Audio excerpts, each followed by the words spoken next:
Hi hello friends, today நம்ம என்ன செய்ய போகிறோன்னு பாருங்கள்.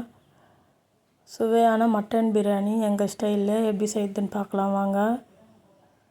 அதுக்கு தேவையான பொருள் பட்டை, லவங்கம், ஏலக்காய், 200 கிராம் எண்ணெய், வெங்காயம் ஒரு 5 வெங்காயம், 6 தக்காளி, வேக வச்ச மட்டன், கொத்தமல்லி, புதினா, பச்சை மிளகாய், இஞ்சி பூண்டு பேஸ்ட்டு. எப்போவுமே பிரியாணி, பகாரியா, தேங்காய் சாப்பாடு இதுக்கெல்லாம் நீங்கள் ஃப்ரெஷ்ஷாக அரிசி போட்டுக்கோங்க. அப்போ தான் சாப்பாடு டேஸ்ட்டாக இருக்கும்.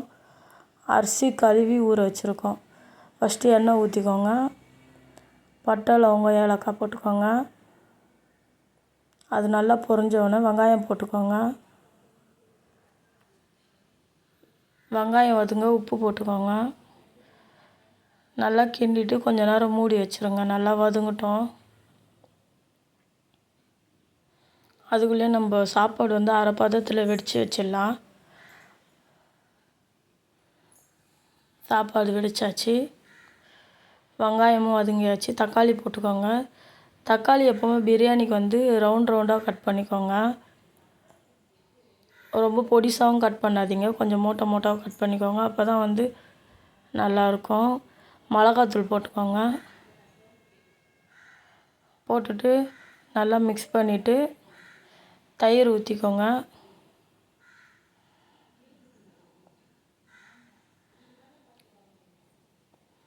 இஞ்சி பூண்டு பேஸ்ட்டு,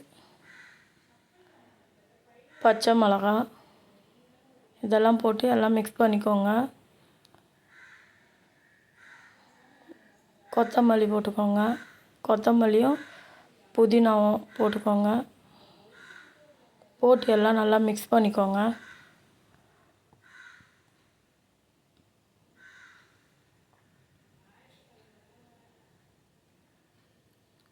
நம்ம வேக வச்ச மட்டன் எடுத்துக்கலாம்.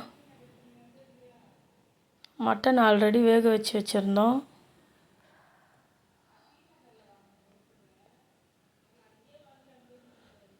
கொஞ்சம் தண்ணி ஊற்றிக்கலாம். நம்ம சாப்பாடு வெடித்து போடுறதால தண்ணி கம்மியாக ஊற்றிக்கலாம்.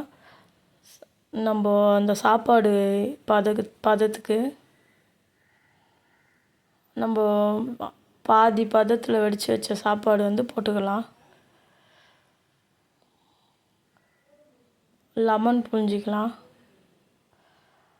லெமனும் கலர் பவுட்ரு மிக்ஸ் பண்ணி மேலே அப்படியே போட்டு விட்ருங்க. நெய் போட்டுக்கோங்க. நெய் போட்டுட்டு நல்லா கொஞ்சம் எல்லா இடத்துலையும் ஸ்ப்ரெட் ஆகிற மாதிரி தடவி விட்ருங்க. அப்புறம் மூடி விட்ருங்க. மூடிட்டு தம் போட்டுருங்க. ஒரு 5 நிமிஷம் உங்கள் டைமுக்கு ஏற்ற மாதிரி டம் விட்டுட்டு அப்புறம் ஓப்பன் பண்ணி பாருங்கள். நல்ல டேஸ்ட்டான மட்டன் பிரியாணி. இது உண்மையிலேயே சூப்பராக இருக்கும். நீங்களும் ட்ரை பண்ணி பாருங்கள். நீங்கள்லாம் எவ்வளோ பேர் பாஸ்மதி ரைஸில் செய்வாங்க. இது பொன்னி அரிசி, பொடி அரிசி இது. ஆனால் இது டேஸ்ட்டாக இருக்கும். இந்த அரிசிலேயே பிரியாணி ரொம்ப டேஸ்ட்டாக இருக்கும். நீங்கள் ட்ரை பண்ணி பாருங்கள். இந்த சேனல் பிடிச்சிருந்தா லைக் பண்ணுங்கள், ஷேர் பண்ணுங்கள், சப்ஸ்கிரைப் பண்ணுங்கள். மறக்காமல் பெல் பட்டனும் கிளிக் பண்ணிவிடுங்க. தேங்க்யூ ஃபார் வாட்சிங்.